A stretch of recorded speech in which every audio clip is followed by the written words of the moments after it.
us. Blake Hutchison now joins us. Blake, good to have you with us. Thank you so much for speaking to us here at Business Insider India. Thank you so much for having me, Ridhima. It's going to be a great discussion. Thanks again. Well, I hope so. We hope to have a very insightful conversation, learn a lot more about Flippa, its expansion plans, and also more importantly, what's in it for the Indian consumer and Indian viewer as well. But let's really begin from the start, right? A marketplace for businesses. We really haven't heard that before. So why don't we begin from how did this idea come into place? What was the objective behind getting Flippa on board?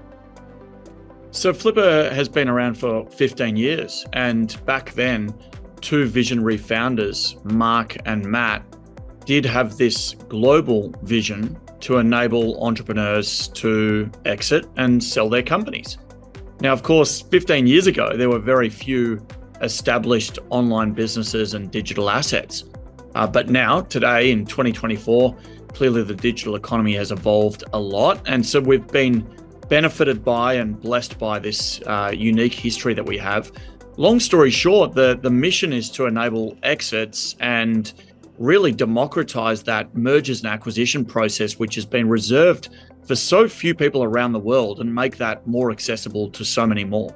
So, when I introduced the segment and when I introduced Flippa, I said it's essentially a platform for entrepreneurs to exit and for investors who are looking at returns, right? So what is the processes for businesses essentially to list on Flippa? Say if I'm a business, what is the protocol going to be for me if I want to list on your platform? Yeah, so we start from the very basic. Obviously, our platform is designed to help business owners sell their businesses, and it's designed to help investors buy and acquire businesses. The process from that point is really about three things. One, getting a valuation for your business. So that is about understanding the revenue performance, the overall financial health of a business, the operations that are involved in running a business day to day, and then of course the business model and the category. And the business model would be something like SaaS, software as a service, e-commerce, apps by both iOS and Android, and a multitude of others. Category would be something like travel or finance or health or well-being. And of course, all of these things will go into the process of understanding the value of a business and giving a business owner and entrepreneur an accurate estimate. We're of course benefited by having 15 years worth of sales data, and we do just in excess of 12,000 transactions per annum. So we can take that data and then provide very well-informed estimates back to entrepreneurs. At that point in time, they will choose to list. The listing process is about building an information memorandum and doing that digitally, using our platform to connect to different data sources like Stripe or Shopify or PayPal or Amazon or BigCommerce or Xero or QuickBooks Online. All of these platforms that govern digital assets enable us to pull down the data, expose that data, and then of course merchandise to relevant buyers. So we're now in that third step, and that's where buyers will be coming into the platform and they'll be perusing and searching for assets and businesses that match their buying mandate.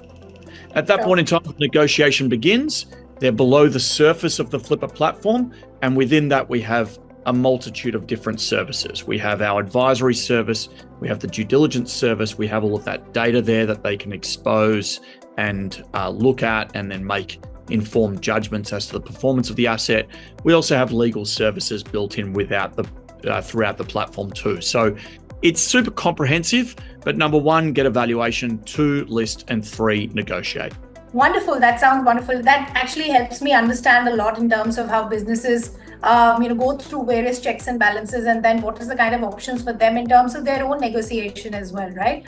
So that also helps them get a fair and transparent price for them.